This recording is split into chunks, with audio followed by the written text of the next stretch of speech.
Good morning, students. We are moving forward with our chapter. So, firstly, I am going to discuss about two important terms, and later on we will move with the important topic, that is urine formation. We were left with glomerular filtration rate.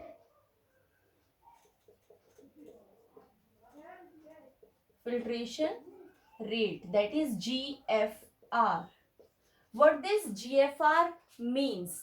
This is the filtration that is done by the kidney in 1 minute. So the glomerular filtrate that is formed by both the kidneys in 1 minute is making the glomerular filtration rate. 1 minute में दोनों kidney कितना filtrate produce करती हैं, that is our glomerular filtration rate.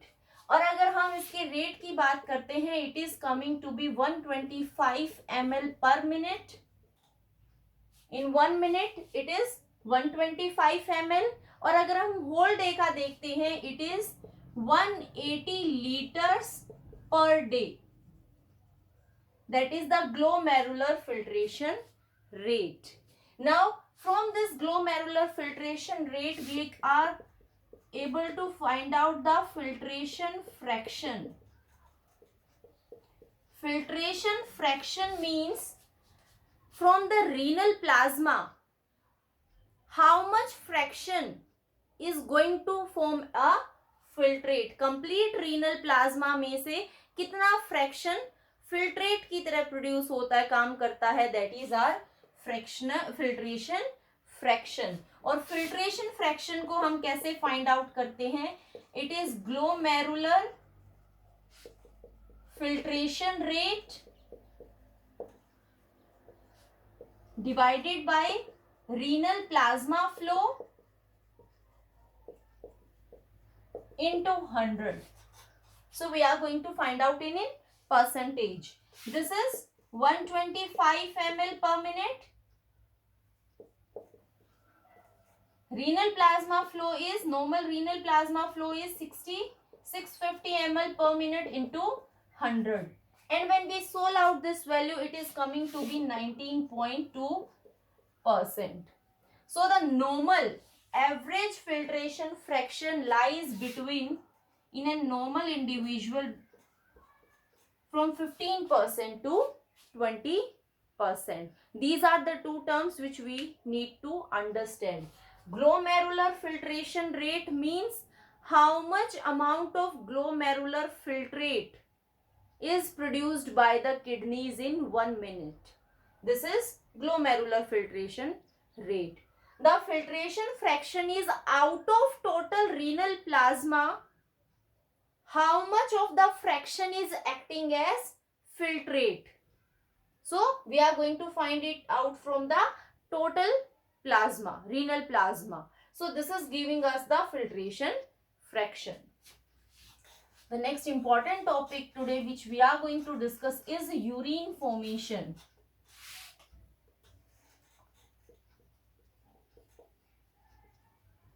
And one important mechanism is associated with urine formation in human beings, that is counter current mechanism. So first let's talk about urine formation. Urine formation के 3 steps होते हैं. 3 steps are there. First step of urine formation is glomerular filtration, और इसको हम क्या बोलते हैं? Ultra filtration भी बोलते हैं, also known as ultra filtration. So first one is glomerular filtration. जो second step है, that is tubular reabsorption. We will discuss them one by one. ये यूरिन फॉर्मेशन का सेकेंड स्टेप है. और जो थर्ड स्टेप है यूरिन फॉर्मेशन का, that is tubular secretion. These are the 3 steps that are involved in the process of urine formation. I am starting with the first one, that is glomerular filtration. Glomerular filtration का मतलब है, हमने बात की थी Bowman capsule is there, और Bowman capsule में efferent arteriole is bringing the blood and it is dividing into capillaries. Bunch of capillaries यहाँ present है and it is moving out as efferent arteriole. तो ग्लोमेरुलर फिल्ट्रेशन मीन्स यहां से जितना भी blood filter होके Bowman capsule के lumen में एंटर करता है, this is the lumen of Bowman capsule. So यहाँ पर जितना भी ब्लड एंटर करता है, प्लाज्मा एंटर करता है, that is our glomerular filtration. अब फिल्ट्रेशन का रीजन क्या है? आर्टीरियोल्स आर वाइड, ये वाइड है, लेकिन जब ये कैपिलरीज में डिवाइड होती है they becomes narrow. Capillaries are very narrow because of this change in the diameter. यहां पर जो प्रेशर होता है ब्लड का that is high, there is high pressure inside the glomerulus. और इस हाई प्रेशर होने की वजह से यहां पर ब्लड का फिल्ट्रेशन होता है. आई टोल्ड यू यहां पर बहुत सारी सेल्स हैं जो फिल्ट्रेशन को सपोर्ट करती हैं. So the substances other than proteins and fats, proteins और फैट्स फिल्टर आउट नहीं होते हैं. बाकी की ऑलमोस्ट चीजें, water that is including the filtrate is including, filtrate में क्या क्या प्रेजेंट होगा? वाटर प्रेजेंट होगा और बहुत सारे डिसॉल्व्ड सब्सटेंसेस होंगे. इन डिसॉल्व्ड सब्सटेंसेस में क्या क्या प्रेजेंट है? Glucose, amino acids, urea, uric acid, creatine, then sodium is there, potassium, chloride. So various things are present over here. Some hormones are also present. These are present in the filtrate. So glomerular filtrate is known as ultrafiltration because ये filtration high pressure की वजह से होता है और इस filtrate में water present होगा और बहुत सारे डिसॉल्व्ड सब्सटेंसेस प्रेजेंट होंगे एक्सेप्ट प्रोटीन्स एंड फैट्स. तो जो चीजें फिल्टर आउट नहीं हुई है वो इफरेंट आर्टेरियोल से बाहर मूव कर जाएंगी और बाकी का जितना भी फिल्ट्रेट है that is going to enter into the lumen of Bowman's capsule. तो यहाँ पर जो फिल्ट्रेशन है, फिल्टर हुआ है, that is almost isotonic to blood plasma. सिर्फ प्रोटीन्स और फैट्स को छोड़कर बाकी सारी चीजें फिल्टर आउट हो जाती हैं. So that is almost isotonic to the blood plasma. This is how glomerular filtration is taking place. This is the first step. अब सेकेंड स्टेप आता है ट्यूब्यूलर रीएब्जॉर्प्शन का. ट्यूब्यूलर रीएब्जॉर्प्शन का मतलब है जो ट्यूब्यूल्स प्रेजेंट है. हमने ट्यूब्यूल्स की बात की थी. ट्यूब्यूल्स में क्या क्या आता है? पीसीटी, प्रॉक्सिमल कॉन्वोलेटेड ट्यूब्यूल, फिर loop of Henle, DCT, distal convoluted tubule और कलेक्टिंग डक्ट. ये सारी डक्ट्स इस फिल्ट्रेट से जितना भी यूजफुल सब्सटेंस है उसको वापस से रीएब्सॉर्ब कर लेती है और उसी को हम क्या बोलते हैं? हमारा second step that is tubular reabsorption.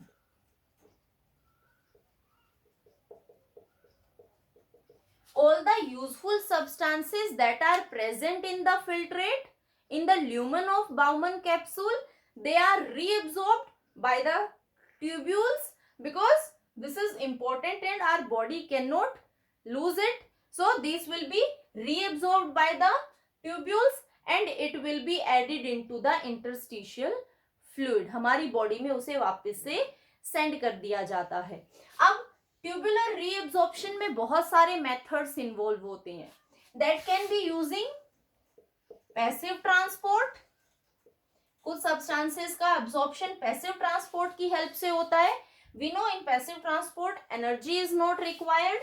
It can be diffusion और ऑस्मोसिस. दोनों प्रोसेसेस यूज हो सकते हैं. और कुछ सब्सटेंसेस के एब्जॉर्प्शन के लिए there is requirement of ATP. That means active transport can also take place. तो दोनों ही ट्रांसपोर्ट मैकेनिज्म्स की हेल्प से सब्सटेंसेस वापस से फिल्ट्रेट से रीएब्सॉर्ब किए जाते हैं. We will talk about the different segments of our tubular region. तो जैसे ही हमारा बाउमन कैप्सूल खत्म होता है, बाउमन कैप्सूल से आगे स्टार्ट हो जाता है पीसीटी, प्रॉक्सिमल कॉन्वोल्यूटेड ट्यूब्यूल, और रीएब्सॉर्प्शन में पीसीटी सबसे ज्यादा रोल प्ले करती है. आई can say 65% of reabsorption takes place in PCT. Most of the substances का रीएब्सॉर्प्शन कहां पर हो जाता है?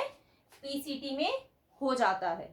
ठीक है, कुछ सब्सटेंसेस एक्टिव ट्रांसपोर्ट से रीएब्सॉर्ब होते हैं और कुछ सब्सटेंसेस पैसिव ट्रांसपोर्ट से रीएब्सॉर्ब होते हैं. Here water will be absorbed by the process of osmosis. Chloride ions diffusion की हेल्प से मूव कर जाते हैं. डिफ्यूजन हम जानते हैं, movement of substances from their higher concentration to lower concentration. कुछ सब्सटेंसेस एक्टिव ट्रांसपोर्ट से मूव करते हैं, like sodium and potassium. They are absorbed by primary active transport. जिसमें एटीपी की रिक्वायरमेंट होगी और सब्सटेंसेस का मूवमेंट होगा. और कुछ सब्सटेंसेस इनकी मूवमेंट की वजह से when they are moving, इनके अलोंग मूव करते हैं और इस टाइप के मूवमेंट को हम बोलते हैं secondary active transport. Because secondary active transport हमेशा किस पे डिपेंड करता है? प्राइमरी एक्टिव ट्रांसपोर्ट पर डिपेंड करता है. So whenever sodium and potassium are moving, glucose and amino acids will also be absorbed, और उसे हम क्या बोलते हैं? Secondary active transport. जब तक हम पीसीटी में मूव कर रहे हैं, यहां पर जो फिल्ट्रेट है that is almost isotonic with the blood plasma. क्योंकि हमने बाउमन कैप्सूल में बात की, ऑलमोस्ट सारा का सारा फिल्ट्रेट किससे रिजेंबल करता है? ब्लड प्लाज्मा से रिजेंबल करता है. तो up to here we are having a isotonic solution. और बहुत सारी चीजों का एब्जॉर्प्शन कहां पर हो जाता है? पीसीटी में हो जाता है. जब हम पीसीटी से आगे मूव करते हैं तो PCT is going to enter into loop of Henle, और लूप ऑफ हेनल के दो पार्ट्स हैं. डिसेंडिंग लिम्ब जो पीसीटी के बाद स्टार्ट होती है, उसके बाद असेंडिंग लिम्ब स्टार्ट होती है. So what is going to happen in descending limb and ascending limb? पहले हम बात करते हैं डिसेंडिंग लिम्ब की. So the second is loop of Henle, और लूप ऑफ हेनल में भी क्या आती है हमारी? Descending limb. जो डिसेंडिंग लिम्ब है that is permeable to water. तो इस डिसेंडिंग लिम्ब में सबसे ज्यादा रीएब्सॉर्प्शन किसका होता है? Reabsorption of water is taking place. अब जब वहां से वाटर का रीएब्सॉर्प्शन हो जाएगा, फिल्ट्रेट से वाटर मूव कर जाएगा बाहर की तरफ, तो क्या कंडीशन होगी? Water is a solvent. Solvent बाहर मूव कर गया तो सॉल्यूट की कंसंट्रेशन ज्यादा हो गई.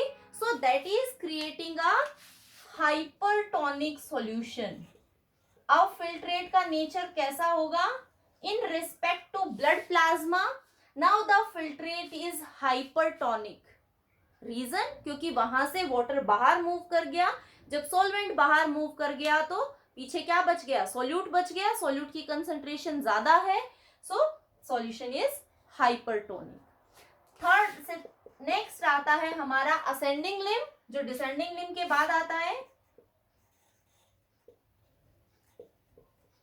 Always remember about ascending limb that it is strictly impermeable to water. यहां से वाटर का एब्सॉर्प्शन नहीं होता है, so it is impermeable to water. यहां से वाटर मूव नहीं होगा. लेकिन असेंडिंग लिम्ब में किसका रीएब्सॉर्प्शन होता है? In ascending limb sodium ions are reabsorbed, potassium, chlorine, calcium, magnesium, all these ions are reabsorbed. तो वापस से क्या हुआ, इनके रीएब्सॉर्प्शन की वजह से सॉल्यूट की कंसंट्रेशन कम हो गई और ये किस में कन्वर्ट हो गया, हाइपोटोनिक। हाइपोटोनिक में हम क्या बोलते हैं, सॉल्वेट की कंसंट्रेशन ज्यादा है, सॉल्यूट की कंसंट्रेशन कम है। जब यहां से सॉल्यूट बाहर मूव कर जाएंगे तो हमारा सॉल्यूशन कैसा हो जाएगा, हाइपोटोनिक सॉल्यूशन होगा। ऑलवेज रिमेंबर हम किसके रिस्पेक्ट में बात कर रहे हैं, we are talking with respect to the blood plasma. तो पीसीटी में it was isotonic, descending limb में वाटर के एब्जॉर्प्शन की वजह से इट इज हाइपरटोनिक, और असेंडिंग लिम्ब में वाटर एब्जॉर्ब नहीं हुआ लेकिन बाकी के सॉल्यूट्स एब्जॉर्ब हो गए, so it is coming to be hypotonic. और असेंडिंग लिम्ब किस में ओपन होती है, डीसीटी में ओपन होती है, distal convoluted tubule. Now let's see what is happening in DCT.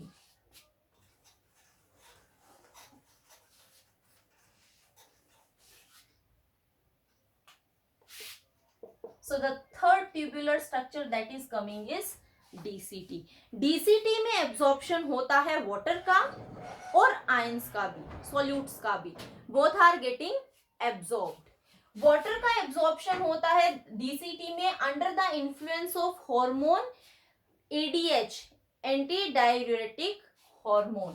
So absorption of water takes place under the influence of ADH, anti diuretic hormone. और इस ADH को कौन रिलीज करता है, हमने अपने प्रीवियस क्लास में पढ़ा था, that is released by posterior lobe of pituitary. So it is secreted by posterior lobe of pituitary. So यहां पर वाटर का एब्जॉर्प्शन होगा under the influence of ADH। DCT में sodium ions are also absorbed, और sodium ion के absorption के लिए responsible होता है aldosterone. Other than sodium ions और भी बहुत सारे आयंस हैं, सॉल्यूट्स हैं जो यहां से रीएब्सॉर्ब हो जाते हैं। It is bicarbonate, other than bicarbonate there are chloride, there is magnesium. So different solutes and water are reabsorbed, और दोनों के एक साथ reabsorption की वजह से again the filtrate is isotonic. Filtrate blood plasma से कैसा होता है, आइसोटोनिक हो जाता है। और DCT के बाद फिल्ट्रेट कहां एंटर करता है, कलेक्टिंग डक्ट में एंटर करता है। So the next tubular structure is collecting duct. Now collecting duct में again same situation is taking place, ADH के इन्फ्लुएंस में कंटिन्यूअसली वाटर का अपटेक होता जा रहा है। So there is more and more absorption of water in collecting duct, और इतना ज्यादा वाटर एब्जॉर्ब होने की वजह से the filtrate is now becoming more and more hypertonic because of more absorption of water. और जब ये फिल्ट्रेट कलेक्टिंग डक्ट में आता है और ये हाइपरटोनिक होता जाता है, उस टाइम में we call it as urine. इससे पहले हम किसकी बात करते हैं, we are saying filtrate, filtrate, we are not saying urine, because यहां तक आने में उसके अंदर अभी भी बहुत सारे इंपॉर्टेंट सब्सटेंसेस प्रेजेंट हैं that are important for our body. Urine formation means it is completely having the waste and that is hypertonic in its nature. तो बहुत सारे सब्सटेंसेस का एब्जॉर्प्शन कहां पर होता है, कलेक्टिंग डक्ट में। Sodium is absorbed, chloride is absorbed, some bicarbonates are absorbed, more and more water is absorbed, और इन सब के एब्जॉर्प्शन के बाद यहाँ पर हमारे पास फिल्ट्रेट कैसा बचता है, हाइपरटोनिक बचता है, और उस हाइपरटोनिक फिल्ट्रेट को हम क्या बोलते हैं, यूरिन बोलते हैं। Okay, now one more thing which you need to understand is, बहुत सारे सब्सटेंसेस ऐसे हैं जिन्हें काफी हद तक ऑलमोस्ट सारा ही रीएब्सॉर्ब कर लिया जाता है। जैसे कि ग्लूकोज है, ग्लूकोज को यूरिन में रिलीज नहीं किया जाता है। ऐसे सब्सटेंसेस को हम बोलते हैं they are of high threshold value, they are completely reabsorbed because they are highly important for our body. लेकिन इनकी एक स्पेसिफिक अमाउंट है, एक कंसंट्रेशन है जो कि प्लाज्मा ब्लड में प्रेजेंट होगी। अगर वो कंसंट्रेशन वहां तक प्रेजेंट है तो उसे रीएब्सॉर्ब किया जाएगा। अगर उससे बियॉन्ड प्रेजेंट है, सपोज मैं ग्लूकोज की बात करती हूँ, इट इज 180 ग्राम पर 100 ml ऑफ ब्लड। तो जब तक ब्लड में इतनी कंसंट्रेशन ग्लूकोज की हो जाती है तब तक उसको रीएब्सॉर्ब किया जाता है। अगर इससे ज्यादा ग्लूकोज की कंसंट्रेशन फिल्ट्रेट में प्रेजेंट है तो उसे यूरिन की फॉर्म में रिमूव कर दिया जाता है। ठीक है, that is known as renal threshold, this is known as renal threshold. So इतने अमाउंट तक उसको एब्सॉर्ब किया जाएगा। अगर इसके बियॉन्ड और भी ज्यादा ग्लूकोज प्रेजेंट है that will be removed out in form of urine. This is how urine formation is taking place. तो ये हमारा सेकेंड स्टेप था, दैट इज ट्यूबुलर रीएब्सॉर्प्शन, जिसमें जितने भी इंपॉर्टेंट सब्सटेंसेस प्रेजेंट होते हैं जो कि फिल्ट्रेट में फिल्टर आउट हो गए थे, उनको वापस से डिफरेंट स्ट्रक्चर्स नेफ्रॉन के रीएब्सॉर्ब कर लेते हैं। The third step that is coming is tubular secretion.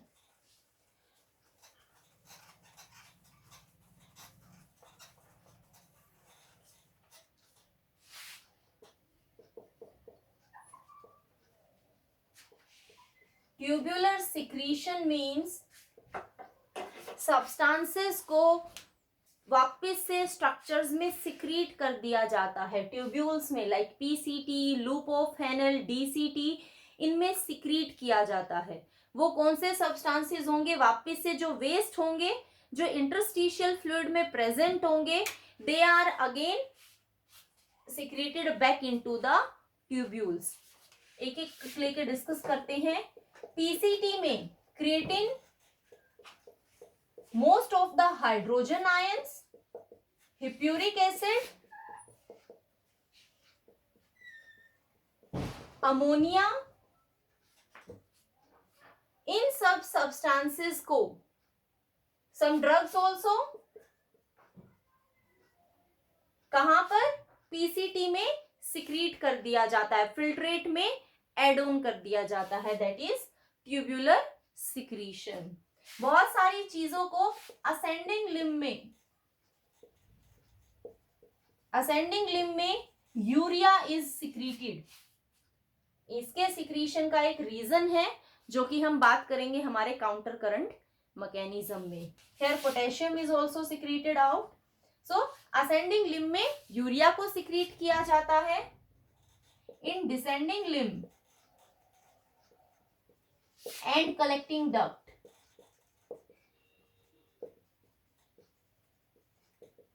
दोनों में ही ammonia is secreted, potassium ions are secreted back, some hydrogen ions are also secreted. So इन सब सब्सटेंसेस को वापस से फिल्ट्रेट में सिक्रीट किया जाता है। This is the third step of urine formation, that is tubular secretion.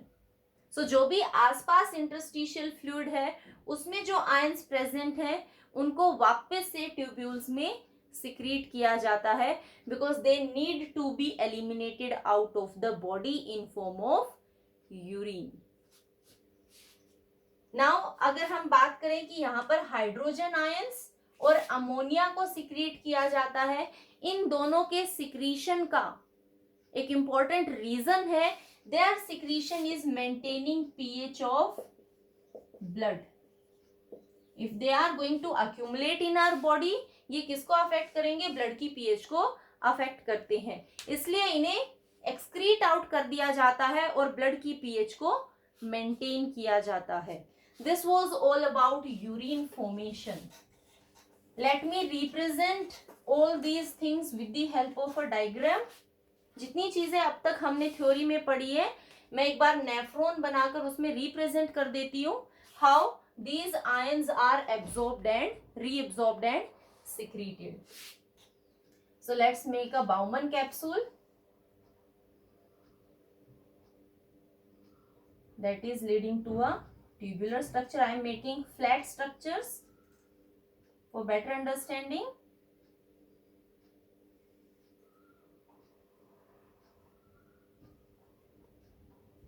This is the loop of Henle.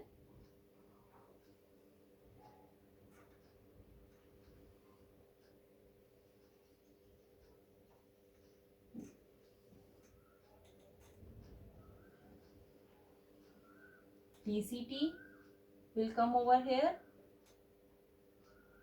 and finally it will open up into urine collecting duct.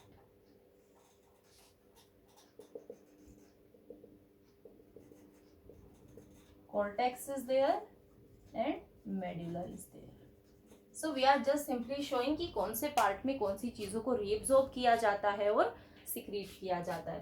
पहले reabsorption की बात करते हैं.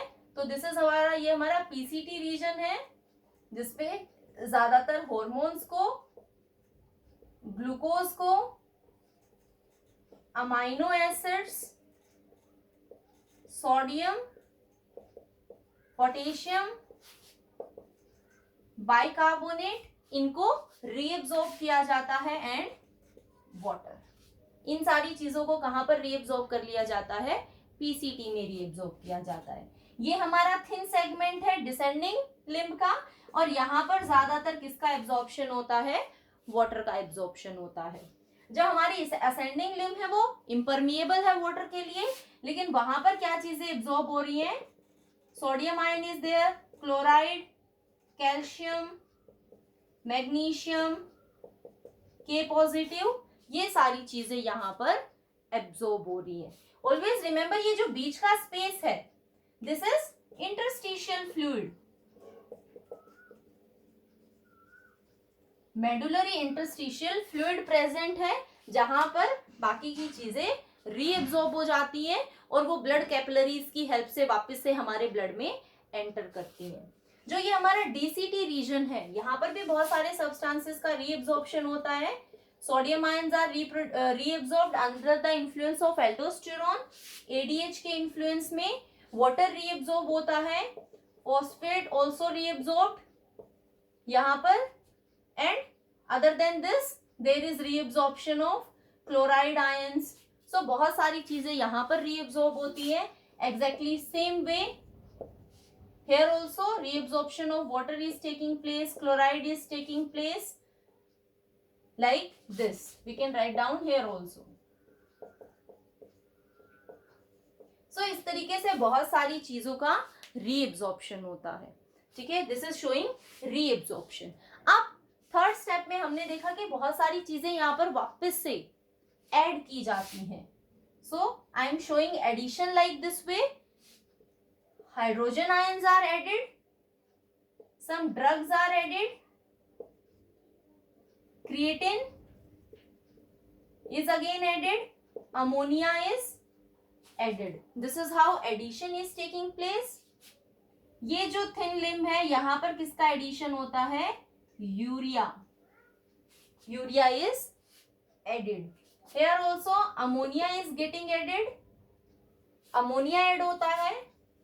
Potassium ions are added, hydrogen ions are added, potassium is added. So this is how addition is going to take place. ये urea कहाँ से आता है? ये यूरिया कलेक्टिंग डक्ट से. This is collecting duct. Collecting duct से ये interstitial fluid में आता है, और इंटरस्टिशियल फ्लूइड से ये कहाँ एंटर करता है? असेंडिंग लिम्ब में एंटर करता है. So this is the process that is showing you कि कैसे आयंस का एब्जॉर्प्शन होता है और कौन से आयंस वापस से ट्यूबुलर स्ट्रक्चर्स में सिक्रीट किए जाते हैं. So this is, I think this is all for today. Next time I'll discuss the counter current mechanism.